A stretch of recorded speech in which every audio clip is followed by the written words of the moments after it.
We're joining us right now is the legendary Mr. David Cook. He is one of the top 10 mental game coaches in the entire world. He's an author, he's a screenwriter, he's got a movie coming out. This man is an impressive man. David, are you with us, sir? I am. Thanks for having me on this morning. Hey, well, Appreciate the intro. I don't know if you've been listening, but we've been talking about you earlier in the first hour, but pretty impressive stuff, David. How's your day going? Good. I'm in Utopia, Texas here, so I couldn't quite catch the first hour of this That's all program. right. Didn't quite reach me over here. Well, it's just great that you mentioned that name, Utopia, but we're going to talk a lot about it if you've got the time. But I would like to welcome you first to the show. And before we jump in and talk about, of course, the movie and your book and this great success and the big opening on September 8th, can you tell us a little bit about you, your background, your family, only what you want to share, but more of a personal side so the listeners get to know who you are? Sure, sure. The movie opens on September 2nd. Oh, 2nd. I'm sorry. Yeah, 2nd. And my background's in sports psychology. I played golf my entire life and had a young teacher when I was a kid named Johnny, who I dedicated the book and the movie to, wrote the story a lot about, that really taught me the mental game, how to play the game in front of the golf ball. He was just a great PGA professional, instructor, teacher, friend, mentor, and gave me a real curiosity for the mental side of the game. I went and studied under Bob Rotella. I was his first student at the University of Virginia when he was a professor, so I spent 4 years getting my PhD under him and got to be very close to him. That was way back in 1980, finished in 84. So that's a little bit about me. I've got a wife, 2 kids, live in Utopia, Texas, and just watching this amazing situation unfold with this little book that was written basically to the PGA Tour players that I worked with, try to express to them different ways of thinking using word pictures in a story, and then it just took off like a wildfire. Well, since you brought it up, I'll come back to some of these questions. But you brought up your book was the Golf Sacred Journey, and again, forgive me for saying September 2nd. I read September 8th, so this is even more exciting because it's right around the corner, huh? But Yeah. let me ask, when you wrote the book, did you ever know that, or ever dream that it was going to be a major motion picture, or even did you have a screenplay in mind? Oh, no, absolutely not. Sometimes in life you get surprised by success, and what's fun is I teach that to people. These young players, all of a sudden, boom, they're on the big stage, like some of the guys on the leaderboard today at PGA, that certainly have dreamed about it in their life, but all of a sudden one day it happens, and you got to be prepared for it and go with it. So that's kind of happened with this book. It wasn't even accepted by a publisher because they said, okay, it's a golf book, it's a sports psychology book, it's a fiction book, it's got a little faith in it. They said we don't have a category, so we put it out on the internet, and it just sort of took off. And eventually Zondervan picked it up, publisher, last year, but we had already done nearly 100,000 by the time they picked it up. And it's then a director picked it up, and he said, I want this to be a movie. And then he gave it to his producer, who gave it to Robert Duvall, who said, that's my role. And all of a sudden, good gracious, this little book that couldn't be published is got Robert Duvall and now Melissa Leo, who's won the Academy Award this year for Best Supporting Actress, and Lucas Black, that just is a stud golfer. The guy's absolutely a scratch player and a wonderful actor, and we wouldn't have done this movie unless we could make it an authentic golf movie. That's all of us that love golf hate golf movies because they say we'll take an actor and make him a golfer and turn him into a pro, and Kevin Costner and Matt Damon just can't quite do that. So we got the real deal. Got the real deal. As great as movies as those were, and being golfers, both Mike and I are PGA pros and love the world of golf. But you're right, and this is the kind of the coolest thing. This Golf Sacred Journey, the book that's turning into which opens on September 2nd, 7 days in Utopia. Excuse me. You got to have the honor, and I'm gonna call it honor, and you might correct me if I'm wrong, to write the screenplay. Now, many great books go to movies, but the author doesn't get to write the screenplay. So what an honor that must have been. Was it a deal breaker for you? Did you require that you wrote the screenplay so it stays close to the book? Absolutely, and you just have to have the guts enough to tell Hollywood to take a hike. But I just said, listen, we're going to honor this story. This story is too good to be Hollywooded up just to add some gut, sex, violence, or blow them up, whatever they want to do. This is a story that needs to be told. And so the hard thing was, though, and I just got to give these guys credit, is that you got to turn this introspection this guy does in the book into action. And so you have to introduce characters and situations to draw draw this out. So I think people watching the movie are going to really pleased with how we did that. There's a lot of action. Obviously, the book's about flying and art and fly fishing and cowboys, and, you know, all that stuff comes out, which is really cool and keeps the movie going. So there was some give and take in the screenplay, obviously. But the good news is we saved the story. We did. We saved the story. Well, the give and take is, of course, is, you know, they're looking at one side. You're looking to keep it on track. It's the Robert Duvall. Is that the best you could do? I mean, come on. I mean, you have all these choices. Robert. Yeah, Pee Wee Herman wasn't available, so we went with Duvall. How cool is that? Is that you? Does he represent you? I mean, there's two major characters in this book and this story. One's a young kid at the end of his rope who's had a meltdown like every one of us have had, including myself. And then the old mentor is a guy that has time in his life and wisdom to share. And obviously all of us have some of that in us as well. So I've kind of put all the players that I've worked with through the years. My background's in sports psychology. I worked with, you know, hundreds of players on the tour. I sort of put them all into that one character, the kid, and a little bit of me in there. And then the mentor, I put myself and all the mentors I've had in my life into that character. And then all the activities that I understand in life that I think you can teach life lessons from, like flying and fly fishing and all that. So, you know what, there ain't anything else left for me to talk about. I talked about everything I know in that book. It's kind of like the Golf Whisperer. I don't want to compare because, you know, just this role, man. This role is like, I've seen the trailers a little bit. It just sounds amazing. I know Mike wants to ask you a question. Joining us again, David Cook, psychologist and top 10 mental game coach in the world. He's written a book, and then it turned into a film here, 7 Days in Utopia, starring Robert Duvall, and the release date's September 2nd, so you guys don't want to miss that. What is the difference between an MGC and a sports psychologist? A mental game coach. Like a mental game coach. Well, there's really no difference. The word psychologist is a protected word by clinical psychology, and so my degree on my wall says sports psychology, applied sports psychology, but the term psychologist is a licensed term. So we call ourselves mental game coaches or mental training coaches or peak performance coaches or whatever.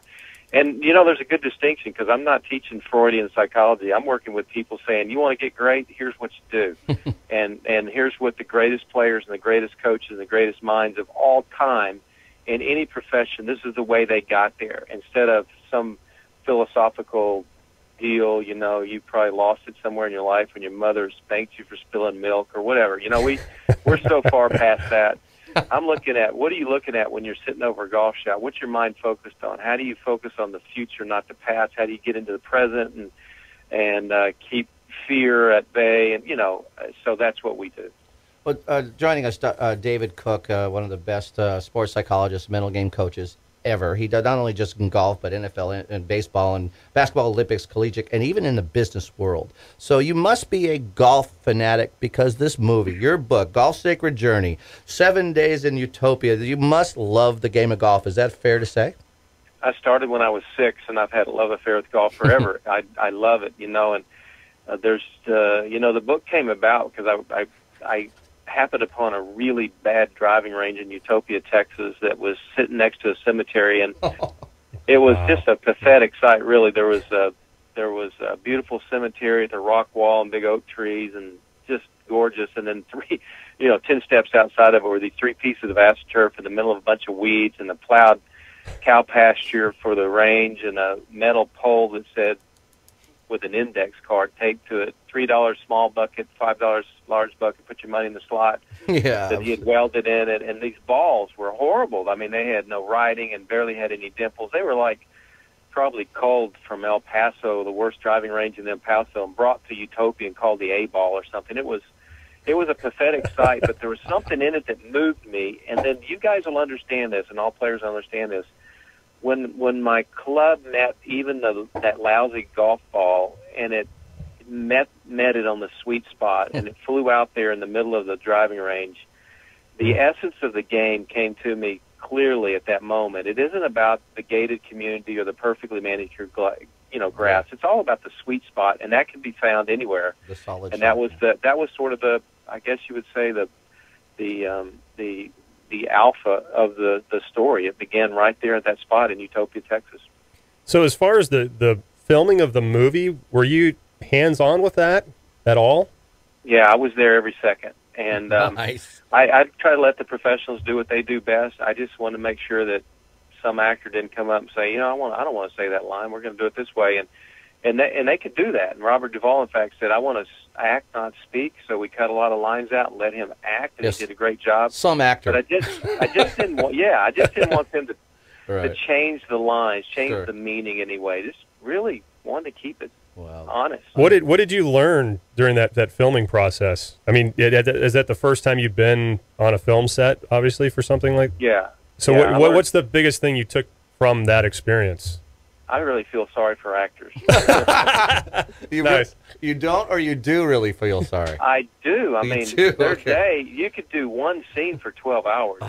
Oh my goodness, golly. it's like watching paint dry. All the cameras, the light wasn't just right, or this or that, or you had a wrinkle in the wrong place on your shirt, and it just is tedious work. So they're very patient people. The second thing is that it's just a real fight in Hollywood to incorporate and stay true to the story, which had a little faith element to it, to really continue to allow that to come about. And so there was just a lot of really staying the course just to keep that in there. But in the end, I think we've opened the door to, with 100 million people go to church, at some point each month in the United States. It's just a minority. It's a majority, and it's part of life. And so we just really, I think, adapted that very well, but kept it from being stolen from us. Well, that's such a high compliment to not only your story, but and then for the fight for you and the major studios. I'm saying like I know what I'm talking about, but for them to stay on track with your track, that's just a high compliment to you and how great the story is. I have a feeling the fight with the lighting and all that stuff getting right is the big budget, and so they must believe in the story, because I don't think a smaller budget movie would care less about the lighting as much. So that's you know what I mean. So that's this is a major motion picture. I know the story takes place in Utopia, and you mentioned that's where you spend a lot of your time. Was most of the filming done in Utopia, or were you at some golf course in Bel Air or something that looks like do you know what I mean? Do they build a backdrop? Good question. I played Bel Air. I played Bel Air a month ago, and I'm afraid that Bel Air doesn't look anything like that. Yeah, I'm pretty sure. So was it mostly on set? I mean, you were there? I mean, you were on location? I mean, there's a really cool golf course in Fredericksburg, Texas, I call it the Aspen of Texas, a really cool art town, about an hour west of Austin. And Hal Sutton came in a few years ago and built this really high-end, beautiful, amazing golf course called Boot Ranch. Got a great name. And so we did all the tournament scenes there. There's the the redemption, the comeback at the end of the movie where kid actually plays in the Texas Open. And so we got all the Texas Open banners and bleachers and everything from San Antonio and brought them into Fredericksburg and did it there. We got this really amazing hole. I think it's going to be a cult following hole. It's a par 4 reachable over a ravine, and if you lay up, there's a big bunker in the middle of the fairway, so that makes you mad. If you go for the green, it makes you mad. It's just a really cool hole how we set this up. So awesome. That was in Fredericksburg, and the rest of it was right here in Utopia at this little driving range and golf course called Golf Utopia, which is just a place a lot of people are coming to visit now after the book. It's like a field of dreams. So is this truly the range that you were talking about, that one that you first came across and hit that first saw? Is that the one? You brought that real range into the movie? Yep, absolutely. And we had to recreate it a little bit because they've improved it. So you had to tear it down a little bit for them, put up the old... Yeah, we had to bring the plow out there, make it look like it did the day I showed up. That is great. Well, it's kind of funny. You're a sports psychologist, and you built a hole to make people mad. Now, there's something interesting about that. So Well, I didn't make Hal Sutton made that hole, and we just said, "Oh, good job. We're using that." And everybody in America is going to want to play that golf hole. Well, now that you've had the touch of being a Hollywood fame and you're doing the big pictures, are you still going to stick by your middle game? I know you work with everybody. I mean, is that your primary focus still, is helping them focus? My primary purpose in life is to encourage and give people hope in their game and in their life. And so I do that through sports psychology, which is teaching personally or coaching, and then writing. And because you can reach a lot more people, and then making movies. I mean, that's amazing that door was open to me, and I don't think this will be the last one. There's a real opportunity, and we took it in the movie to create some elements for a sequel. Absolutely. That'll really be cool. A lot of horses and things will be in the sequel in golf still, and just, you know. A fortnight in Utopia. Right? There you go. Yeah, I'm telling you, you can use it. You can use it, man. I know you. A fortnight. That's 2 weeks, by the way. I like it. No, I know exactly what you're talking about. So, Dave, before you came on the show here, the hot topic, you being a golfer yourself, caddy or a cart? Which would you rather have? Oh gosh, caddy, unbelievable. Golf carts just kind of keep you from really visiting and enjoying every step of the way. I love to walk. There we go. Is there anything, David Cook, that we did not ask you that we should have? And we're pushing. You know, you got your movie coming out September 2nd. I think it's opening theater wide. 7 days in Utopia, based on the book Golf Sacred Journey. Is there anything you'd like to add, or please feel free to say anything you'd like, sir? Well, I've done 5 interviews today. I can't remember if we said this, but I think one of the main things here is that we want this movie to be the most authentic golf movie ever made. And so golfers are going to love it because we didn't miss anything. The PGA was with us of America on set for 25 of the 30 days. Nice. And then, as I said, Lucas Black is just a great player. So we got that right. But then for all the people that don't play golf or the wives of the golfers, we've got, we threw in a little romance element there that's kind of cool.